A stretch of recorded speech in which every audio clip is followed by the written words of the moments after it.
റസൂലുള്ളാഹി അല്ലാഹു തൗഫീഖ് നൽകട്ടെ, അല്ലാഹു തൗഫീഖ് നൽകട്ടെ.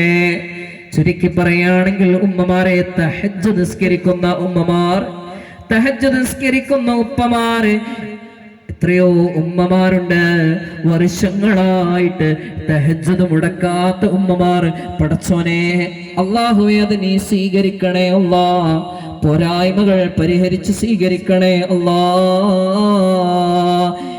ഹബീബായ നബീന റസൂലുള്ളാഹി ശത്രുക്കളുടെ മർദ്ദനം സഹിക്കാൻ കഴിയാതെയല്ലേ മദീനയിലേക്ക് ഹബീബായ നബിയും പ്രിയപ്പെട്ട സ്വഹാബത്തും ഹിജ്റ പോയത്. അങ്ങനെ മദീനയിൽ എത്തിയ പാടെ നബി സല്ലല്ലാഹു അലൈഹി വസല്ലം തങ്ങൾ അവിടെ ഒരു പ്രഖ്യാപനം നടത്തി. സ്വഹാബ, അൻസാരികളായ സ്വഹാബത്തെ, 4 കാര്യം നിങ്ങൾ ചെയ്യുകയാണെങ്കിൽ തദ്ഖുലുൽ ജന്നത ബിസലാം, നിങ്ങൾക്ക് സുരക്ഷിതമായി സ്വർഗ്ഗത്തിലെത്താൻ കഴിയും. പറഞ്ഞത് ഇങ്ങനെയായിരുന്നു. ഒന്നാമത് നിങ്ങൾ ചെയ്യേണ്ടത് അതിഥികൾക്ക് നിങ്ങൾ ഭക്ഷണം കൊടുക്കൂ. ഒന്നാമത്തത്, അതിഥികൾക്ക് നല്ല ഭക്ഷണം നമ്മൾ കൊടുക്കുകയാണെങ്കിൽ, അവരുടെ വയറ് നിറയുന്ന സന്തോഷിപ്പിക്കുന്ന നല്ല ഭക്ഷണം കൊടുക്കുകയാണെങ്കിൽ, ബിരിയാണി തന്നെ കൊടുക്കണമെന്നില്ല. ഇന്ന് ആളുകൾക്ക് ബിരിയാണി ഇഷ്ടമല്ലാത്ത അവസ്ഥയിലേക്ക് എത്താണ്.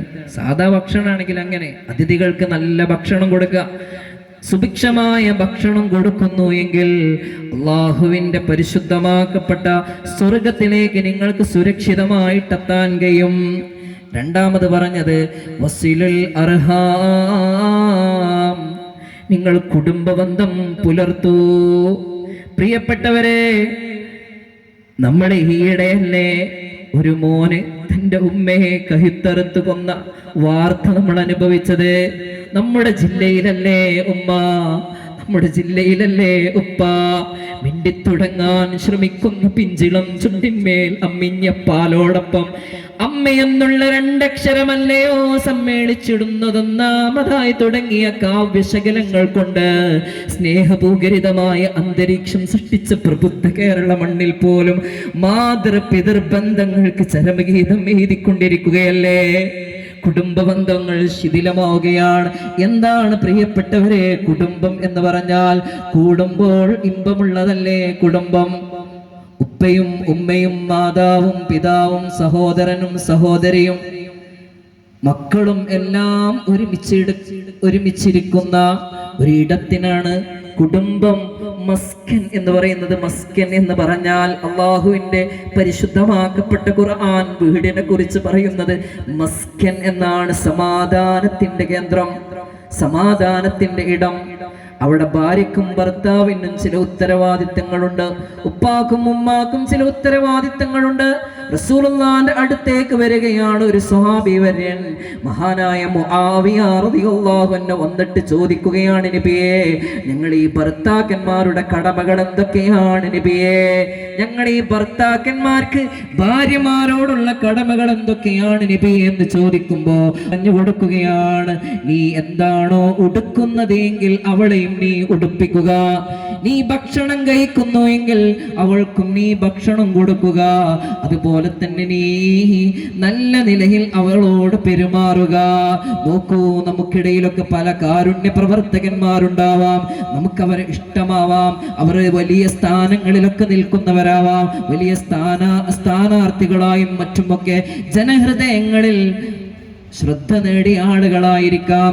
പക്ഷേ എല്ലാ കാരുണ്യ പ്രവർത്തനങ്ങൾ അവർ നടത്തുന്നുണ്ടെങ്കിലും സന്ധ്യാസമയത്ത് വീട്ടിലേക്ക് എത്തിയാൽ ഭാര്യയോടും മക്കളോടും വളരെ മോശമായി പെരുമാറുന്നവരാണെങ്കിൽ അവർക്ക് അള്ളാഹുവിന്റെ സ്വർഗം കിട്ടൂല എന്ന് ഹബീബായ നബീന റസൂലുള്ളാഹി.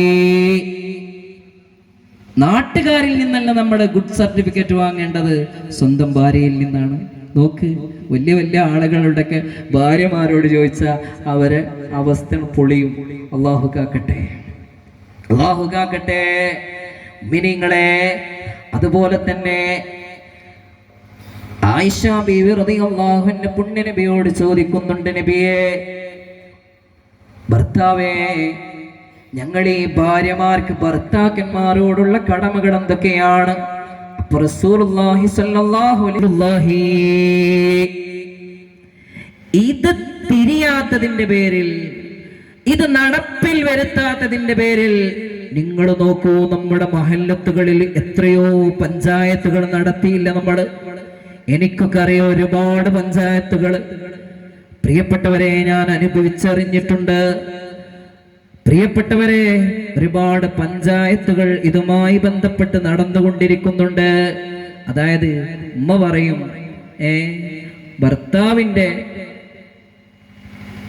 ഭർത്താവിന്റെ ഉമ്മയെയും ഉപ്പയെയും ഒഴിവാക്കി നമുക്ക് വേറെ വീടുകൾ ശരിയാക്കുന്നതായിരിക്കും നല്ലത്. ഇങ്ങനെയുള്ള മോശമായ പ്രോത്സാഹനങ്ങൾ കൊടുക്കും സ്വന്തം ഉമ്മ മകൾക്ക്. ഞാൻ അതിലൂടെ പോകുന്നില്ല. പ്രിയപ്പെട്ടവരെ, നമ്മൾ ശ്രദ്ധിക്കണം ഈ വിഷയം.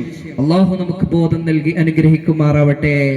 അതായത് കല്യാണം കഴിഞ്ഞാൽ പിന്നെ ഭാര്യ ഏറ്റവും കൂടുതൽ സ്നേഹം കൊടുക്കേണ്ടത് സ്വന്തം ഭർത്താവിനാണ്.